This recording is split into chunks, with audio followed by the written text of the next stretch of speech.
Imagine the hiss of a bottle cap flicked free, the whisper of cold glass against a palm that's known nothing but sand, sweat, and tin cups. A sweet, unfamiliar fizz touches the lip of a prisoner who expected punishment, and instead tastes a nickel's worth of surprise. Welcome to German POWs. Coca-Cola, ice cream, and the collapse of a myth. Freeze that moment. A former Afrika Korps soldier, shipped far from the Tunisian coast to the American interior, stands inside a camp canteen under buzzing. Electric lights. The label on the bottle is everywhere in this country. The price is always the same, and the taste, identical from town to town. That consistency, that ease, is the first crack in an ironclad story he was told. That America was chaotic, weak, and soft. In one sip, the script starts to slip. Now rewind a few months. After North Africa, columns of exhausted prisoners move from temporary processing centers to U.S. ships and trains, then into purpose-built camps scattered across the American landscape. The rules are clear. The Geneva Convention sets standards, and observers will visit. The Americans know that how they treat prisoners says as much about their system as any speech. 3 meals a day, medical care, mail, work if the men choose it, and something else, canteens where a handful of coins can buy small luxuries. In a total war, this is more than hospitality. It's a quiet demonstration of capability. Listen closely to the sound of rations being opened for the first time. Crackers that don't crumble into dust. Processed cheese that spreads. A chocolate bar you can actually taste, not just imagine. Instant coffee with sugar. Real sugar, stirred into steaming mugs. None of it feels accidental. It feels engineered. Calculated calories and standardized items, packed, shipped, stored, and served on schedule, for a man who learned to scrape the bottom of a ration tin. The abundance is disorienting. The journey itself is a lesson. Shipboard mess lines where meals arrive hot, reliably, refrigerated storage humming somewhere below deck. Then American railways, passenger coaches instead of freight wagons, dining car coffee refilled as if time and fuel are limitless. Every detail compounds the same message. Logistics here are not improvised. They're industrial. Picture the gates of a camp in Tennessee or Texas, rows of barracks wired for light and heat, latrines that flush, a hospital hut with inventory on the shelf and a nurse counting bandages, not apologizing for their absence. Outside, a notice board lists recreation hours, library times, work details. Inside the canteen, a glass-fronted cooler gives away the plot. Shelves line up brand names in neat little rows, all priced for a few coins. The man with the bottle takes another sip and tries to square that taste with everything he thought he knew. Before we go further, set aside any notion that these scenes are rumor or romantic gloss. The American system for enemy prisoners was deliberate, inspected, and documented. The quartermaster didn't guess. It measured menus, calories, substitutions, storage temperatures. The paperwork exists. The International Committee of the Red Cross didn't assume. It visited. Reports were written, concerns noted, adjustments made. There's a fine edge here. This isn't a story of luxury. This is a story of standards kept under the eyes of outsiders. And that difference matters. Let's step into a mess hall at noon. Long tables, metal trays. Ladles that hit the same portion every time. Bread that repeats the same slice from one camp to the next because the baker has a formula and the flour gets there on trucks that run. You don't need a lecture on industrial democracy when you can count the loaves. You don't need a chart about supply chains when you can taste the same coffee day after day because the sugar bowl never disappears.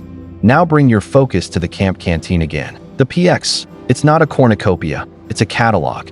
Cigarettes, writing paper, soap, and, crucially for our story, treats, candy bars, soft drinks, and, where freezers hum, ice cream.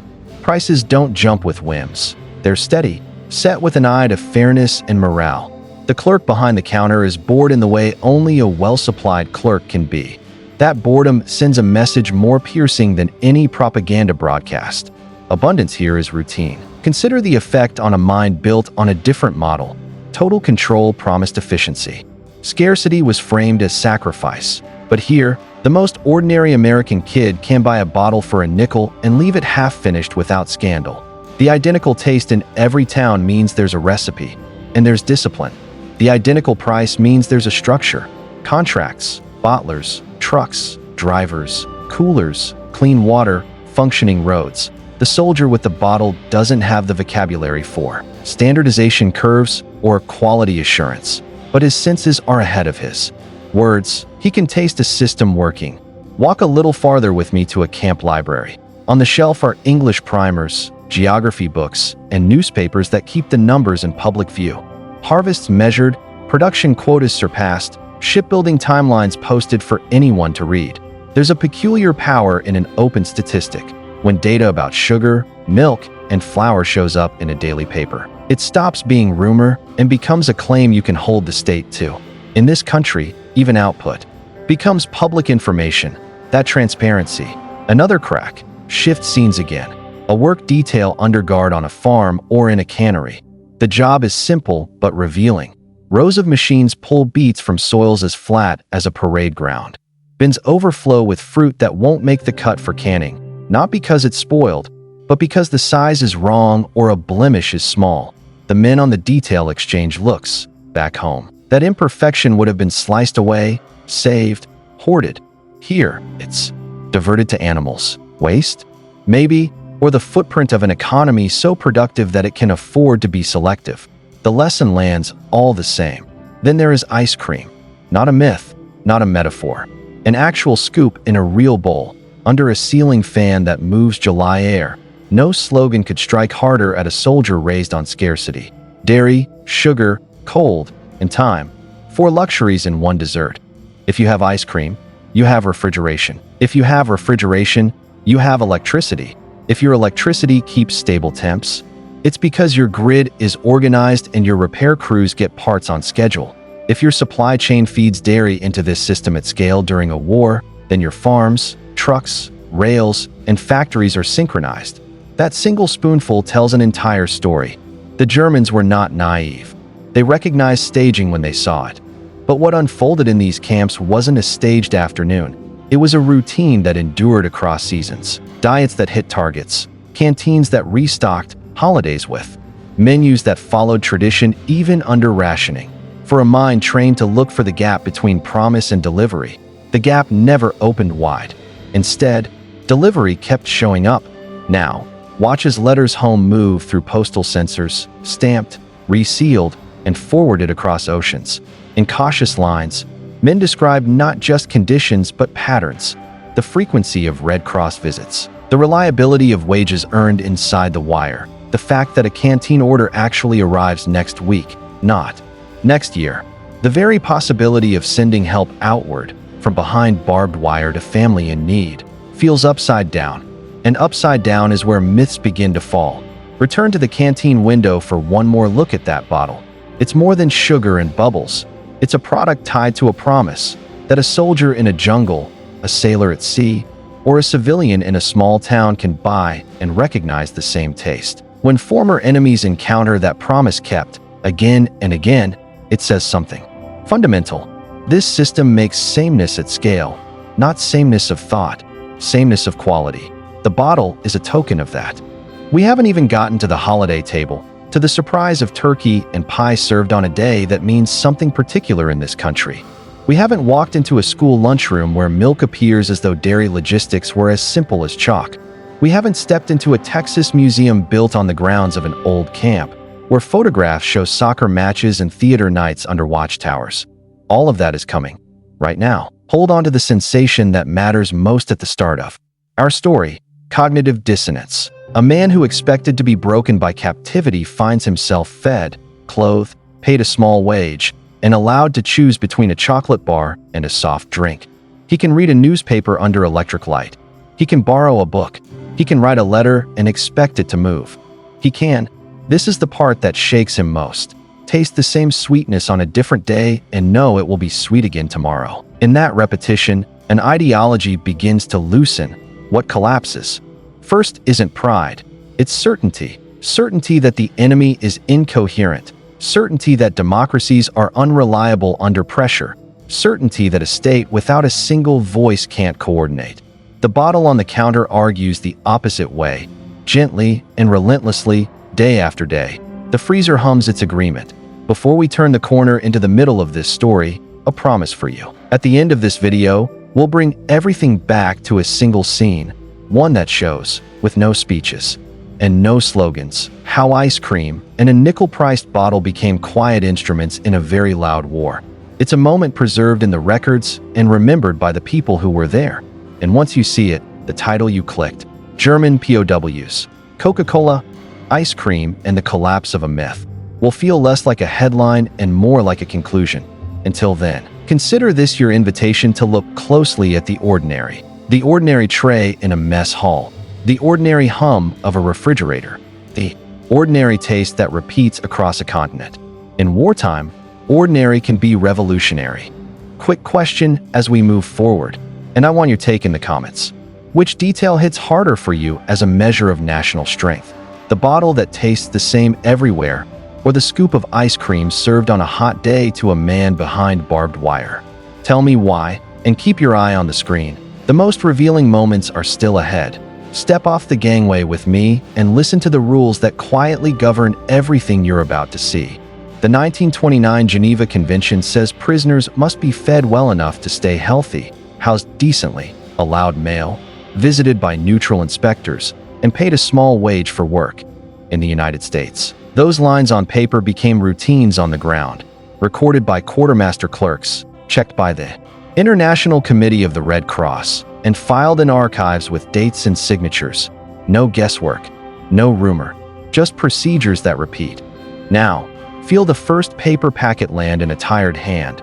Field rations, dull to an American private, astonishing to a man who's lived on substitutes. Crackers that snap, not crumble. Processed cheese that spreads without crumbling into dust. A chocolate bar that tastes like a memory returning. Instant coffee that actually dissolves, stirred with sugar that isn't imaginary. Cigarettes counted out, not begged for. Each item is small. Together, they're a message. Standardization isn't a slogan. It's edible. The voyage itself becomes a classroom. Below deck, cold rooms hum. Refrigeration measured in degrees, not wishes. On deck, mess lines move. Plates fill and refill. The coffee urn never seems to run dry. Then, American Rail. Passenger coaches instead of freight cars. Seats instead of floorboards. A dining car where the coffee is poured because the schedule says it will be. Logistics taught without a lecture. The camps rise in orderly rows. Wire, watchtowers, gates with posted rules, and behind them, a system, electric lights that flick on, heating that creaks to life in the morning, showers that run hot because maintenance keeps parts on hand, infirmaries that count bandages and bottles, and nurses who log temperatures, doses, and recoveries on charts with carbon copies. The routine speaks. We said we would do this. Watch us do it again. Tomorrow, now walk into the camp canteen. The PX. The smell is cardboard and cool air. The counter sits under a price board that barely changes because prices aren't improvisations here. They're policy. Soap, notebooks, stamps for letters home, and then the small luxuries that give our story its shape. Candy bars wrapped in familiar colors and rows of glass bottles beaded with cold. A nickel buys a taste you can anticipate before it touches your tongue. Consistency you can hold. Stop on that. Nickel for a moment. In this country, for decades, a single coin has matched a single bottle. That steady price isn't an accident. It's a web. Contracts, bottlers, freight, roads, depots, clean water, glass, caps, syrup, delivery schedules. All synchronized so an ordinary person can count on the same experience anywhere. When a former enemy meets that predictability head-on, it argues more effectively than any broadcast. A democracy without a single voice can still move in rhythm. Shift to a specific set of boards and barracks in Tennessee. The camp outside Crossville sits with its own small geography. Barracks lined up straight, mess halls at measured intervals, a hospital hut where a thermometer's reading becomes a line in a ledger. Local histories and university archives keep the photographs. Men in work details, men at soccer on a dusty field. Men reading under a light bulb that does not flicker because the generator has a maintenance schedule. Nothing spectacular, everything. Revealing, cross the map to Texas. The camp near Hearne leaves a trail in museums and memoirs, canteens, Workshops, library shelves, theater nights built by men with time and tools, all under guard and under rules. A place where a bottle cap's hiss could stop a conversation for a heartbeat, not because it's rare, but because the sound means the same thing every time. Cold, sweet, identical. Step into a mess hall at noon. Trays clatter. Ladles move in arcs that repeat shift after shift. Bread shows up because a truck showed up because a form was signed 3 days ago. The menu isn't generous by civilian peacetime standards, but it is regular, adequate, sufficient by design. The standard here is the detaining power's own ration. What American troops eat sets the benchmark. That benchmark is written down. The Red Cross inspector knows the number. The quartermaster knows the weight. The cook knows the scoop size. Everyone can point to something that isn't a rumor. The small wage matters too. It's not cash riches. It's canteen credits, work pay records, stubs initialed by guards and clerks. Earn a little. Choose a little. A bar of soap instead of a second bottle. Paper and stamps to keep a promise to a family far away. Or, on a hot day when the fans barely push the air, a scoop from the freezer when the camp has won. Ice cream is not magic here. It's machinery. Dairy comes in. Mix turns. The freezer holds the exact cold it's supposed to hold. A scoop drops into a bowl. That's 4 luxuries in one. Sugar, milk, time, and cold. It tastes like a system you can't argue with. You can hear skepticism at the edges, but this is staged. This is because someone is watching. Someone is watching, deliberately.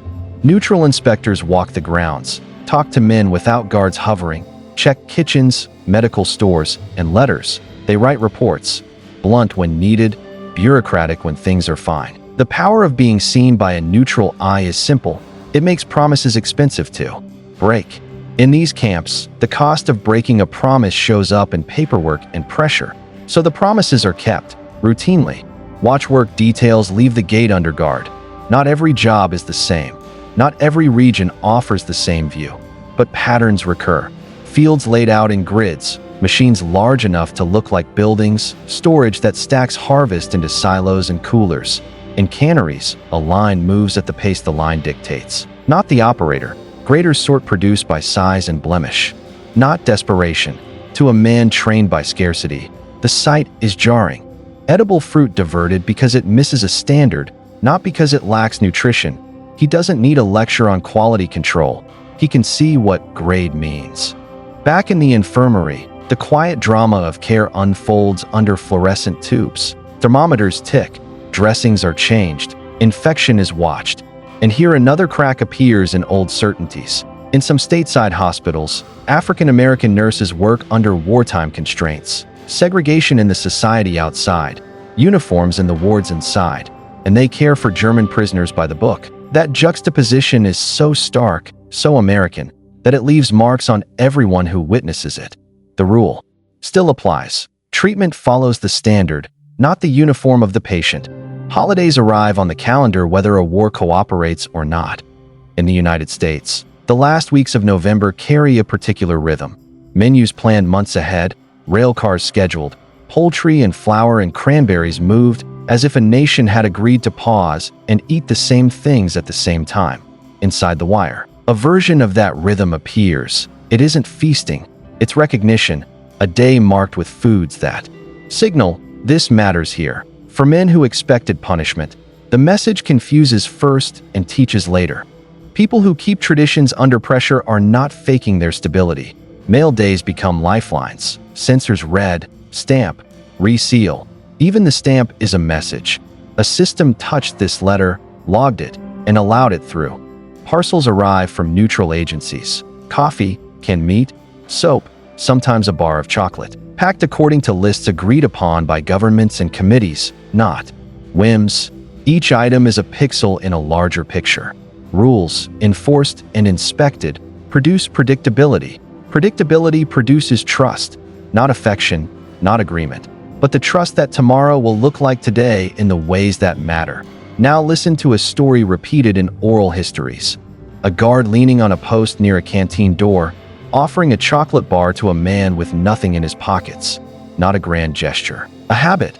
He does it because it's ordinary. The power of ordinary is that it accumulates. One bar on one afternoon is forgettable. Dozens of ordinary moments, repeated across camps and months, become a pattern that knocks at the door of belief. You can trace this pattern in the numbers kept by quartermasters and inspectors, but you can also trace it in a simpler currency. Choices. A man earning canteen credits faces a menu. Soap? Paper? A soft drink? A candy bar?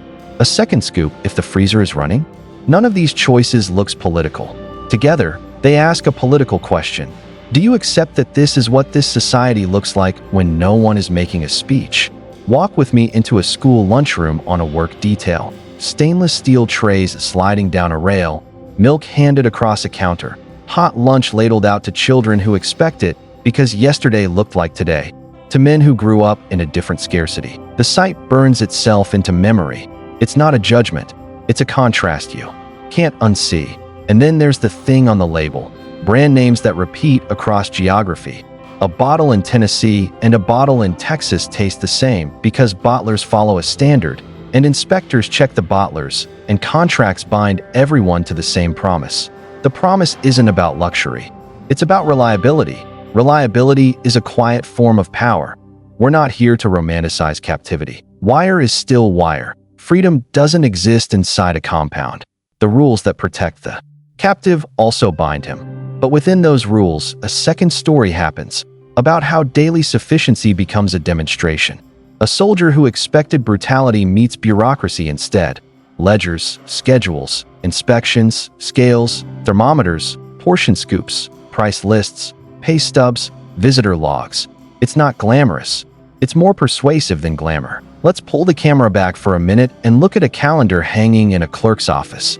Dates are circled for deliveries. The freezer's maintenance is penciled in. The canteen's reorder list is signed. Holiday menus are clipped to a clipboard. A Red Cross inspection date is underlined twice. The clerk doesn't think he's part of a grand argument. He thinks he's doing paperwork. But paperwork is how a promise becomes a fact. And now, because our title puts two items at center stage, let's put them side by side. The bottle, 5 cents, cold, standardized. A daily habit in a country at war.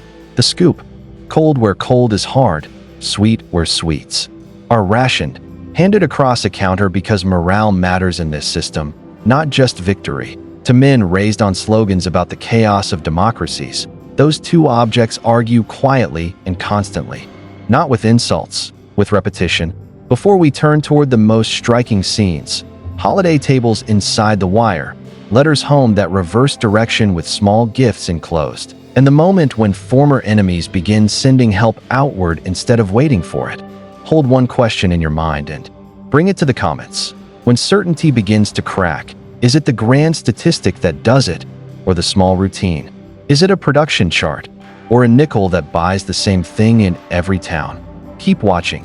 The routines are about to meet the extraordinary, and when they do, German POWs, Coca-Cola, ice cream, and the collapse of a myth stops being a curiosity and becomes a conclusion you can point to. Turn the calendar to late November and listen for the sound that shouldn't exist in a prison, laughter rolling down a mess line. The menu is plainer than any postcard, but unmistakable. Roast meat carved in, measured portions, potatoes, vegetables, bread that doesn't run out, pie that arrives because someone planned weeks ago and someone else kept the ovens hot. It's not spectacle, it's rhythm, a national ritual translated through ledgers and schedules into trays and plates, even behind wire. To a man raised to see his captors as chaotic, ritual that keeps its shape under pressure is the most surprising flavor on the plate. A neutral observer steps into the kitchen doorway, clipboard, questions, temperatures noted, portions checked, a quiet conversation with the senior prisoner representative away from guards, because the rules say it must be so. This is not courtesy, it's design. The report will travel outward, carrying praise or criticism with exactly the same gravity. In a system built on inspection, promises become expensive to break, so they're kept. Infirmary lights hum. Charts line up on a metal rack. A nurse, professional, steady, counts pills into a paper cup and notes the dose.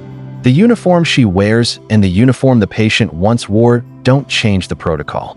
In some wards across the United States, black nurses work within a segregated society and still treat enemy prisoners exactly to standard.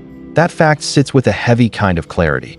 The gap between America's ideals and its realities is visible, and so is the insistence on procedure and care. The patient drinks water. The chart closes with a snap. The routine holds. Follow a work detail through the gated dawn. Fields open in grids. Machines pull root and leaf with mechanical calm. Trucks idle, then roll, then return. In a cannery, a line sorts produce by size and blemish. What would have been hoarded elsewhere becomes animal feed here, not because it lacks nutrition, but because a specification says, not this. The specification is the point. Standards hold not just for engines and rifles, but for fruit and milk. To a mind trained by scarcity, this seems perverse until you see the result. Shelves that restock on time. Back inside the wire, the library carries thin novels, language primers, newspapers that list figures the way a weather page lists temperatures. Production, shipping, harvest, most of it is dull reading. That dullness is its power. Numbers printed for everyone to see stop being rumor and become a map of how the country moves. Evenings fill with sound. A soccer match shouts from a dusty field. A harmonica bends a tune under a barracks eve. A small theater group rehearses a play thrown together from scraps of stage and memory. The guards watch, mostly bored, because boredom is the side effect of a system that repeats without drama. And in that boredom, a realization. A society is strong not because every hour is heroic, but because most hours are dull and dependable. Canteen day. Bottles thrum softly in a cooler. Labels line up like a parade. The clerk rings up the same nickel, the same brand, the same chill. Standardization becomes a sensation rather than an argument. Identical taste, identical price, identical experience separated by hundreds of miles. If you can make sameness on this scale, you can make trust. And if you can make trust, you can make habits. Habits that outlast slogans. Letters home pass through careful hands. Stamps mark approval. Pages carry restrained lines. Health adequate, food sufficient. Inspections regular. Work available. Sometimes, when regulations allow and routes open, a small parcel goes outward. Soap, writing paper, maybe a taste of something sweet bought with canteen pay. The direction of aid flips, if only in miniature, from inside the wire to a civilian address beyond the ocean. The inversion is not lost on anyone. A school lunchroom on a work detail becomes a revelation wrapped in stainless steel. Children step forward, trays out, milk handed across as if logistics were as easy as chalk. The sight is ordinary to the children. It is unforgettable to the onlookers. The lesson hides in plain view. Stability teaches itself. Now listen to the quiet language of maintenance. Grease on a hinge, a gasket replaced before it fails, a freezer defrosted on schedule. Ice cream depends on that sentence. Sugar and milk are luxuries in wartime. Cold is the rarest luxury of all. But here, the freezer holds the temperature it's supposed to hold. A scoop drops. A ripple of disbelief passes through men who haven't tasted that cold since before the war. The spoons clink against the bowl writes a complete argument with no words at all. Coordination is a kind of power. Holidays recur. The menu does not need to impress. It needs to arrive. It arrives. The ritual inside the wire mirrors the ritual outside it. Scaled, regulated, inspected. The meaning is not that prisoners feast. The meaning is that they are included in a promise about what this society does on this date. Even in a global war, inclusion, in this context, is not sentiment. It's policy, work. Credits accumulate in small amounts. The choice at the canteen counter repeats. A bar of soap, a stamp, a bottle, a bar of chocolate, perhaps a frozen treat when the machine is running. None of these items would move a ledger by themselves. Together, they move a mind. Freedom is still absent, but agency enters the room by the smallest possible door. Choice. Choice is sticky. Once felt, it is not forgotten. The neutral visit returns. The inspector notes that the kitchen's sugar stores match the ledger, that the infirmary's alcohol is locked, that the bread supply is steady, that complaints this month concern boredom more than hunger. Boredom, under these circumstances, is not a failure. It is a verdict. Step back to the bottle again, because our title insists on it. The cap cracks. The fizz climbs the neck. The first sip is exactly the sip you expected. The second sip is too, by the 10th bottle. In a different town, under a different sun, nothing has changed. That is not monotony.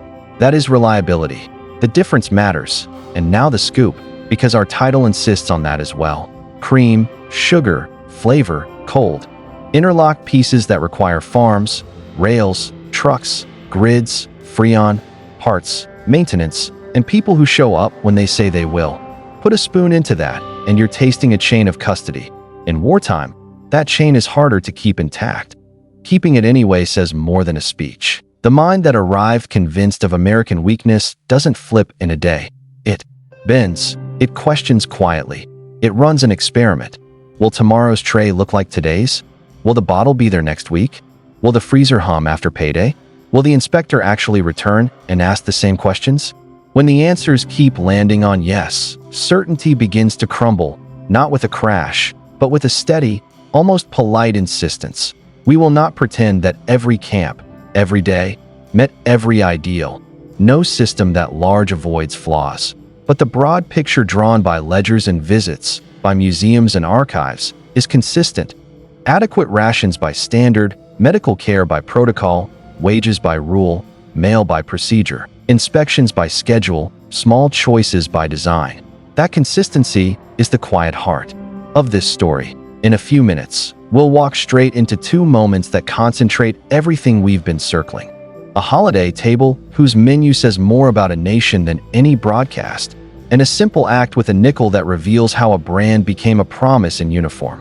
When you see them, the subtitle, "The Collapse of a Myth," will feel earned, not declared. Before we get there, hold a question and bring it to the comments. If you had to choose one indicator to judge a society under strain, would you pick the inspector's clipboard or the canteen's cooler?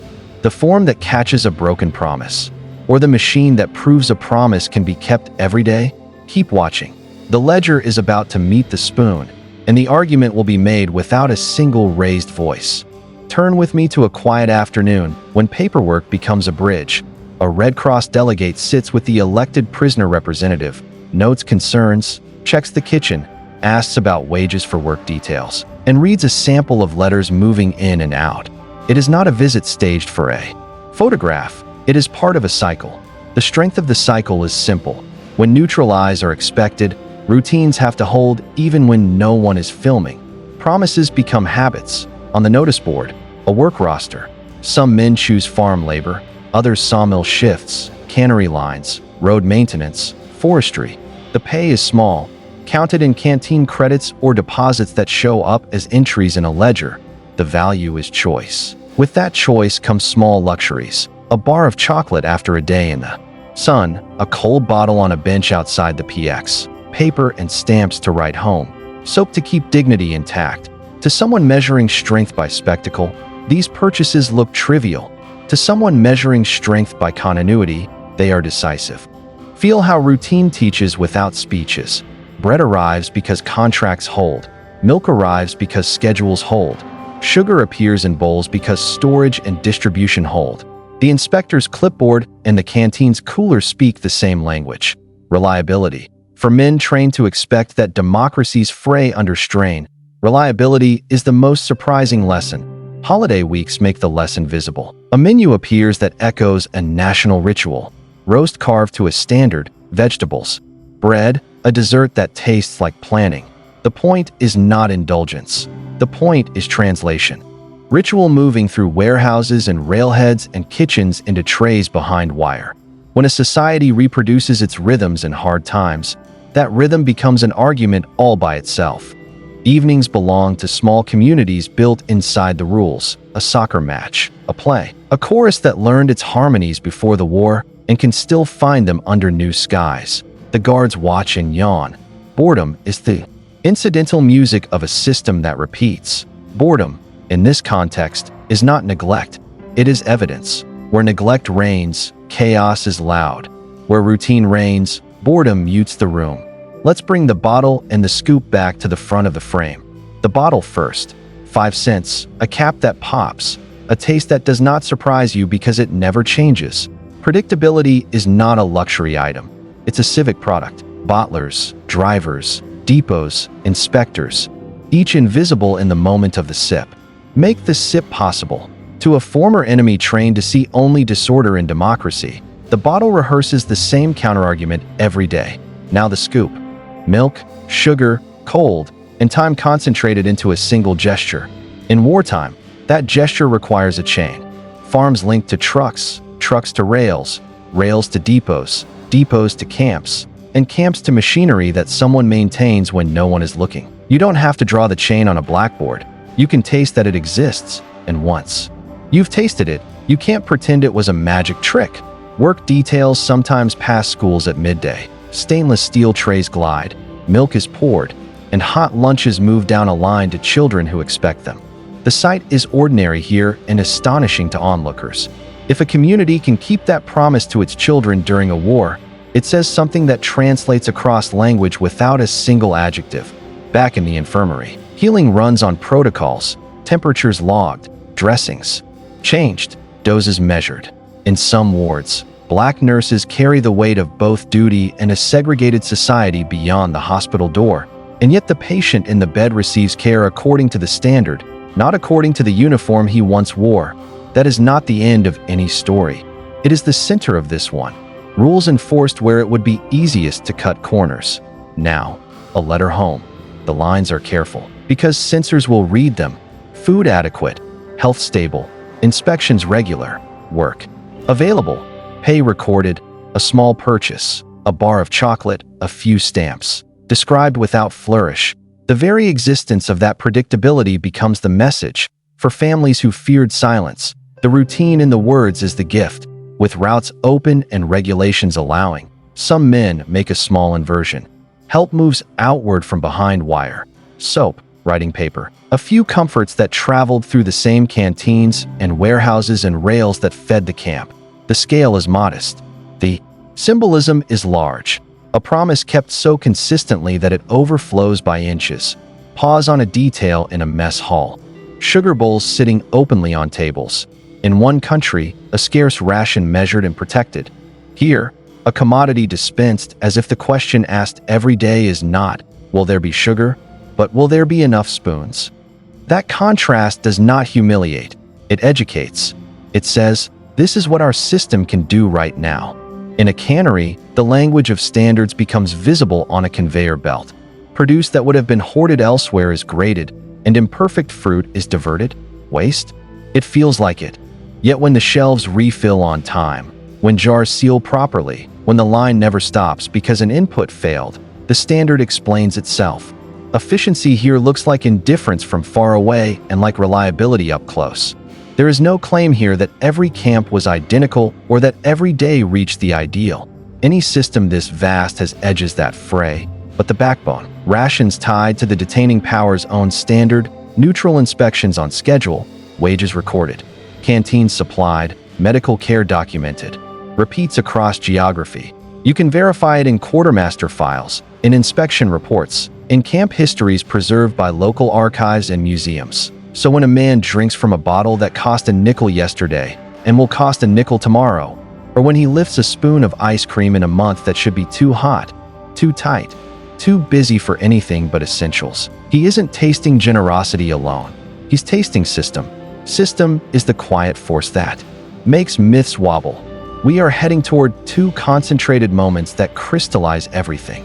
A summer celebration where the freezer hums and the line for scoops curves out the door, and a routine afternoon when a brand new to a former enemy becomes a promise kept in uniform. Both scenes are documented in the kinds of records that matter. Menus planned, deliveries signed, recollections preserved. When we arrive, the title you clicked will tighten into focus. German POWs, Coca-Cola, ice cream, and the collapse of a myth. Before we step into those scenes, tell me in the comments which detail has shifted your perspective the most so far. The neutrality of inspections, the steadiness of pay and canteen choices, or the taste of something identical across a continent. Your answer will frame how you watch what comes next.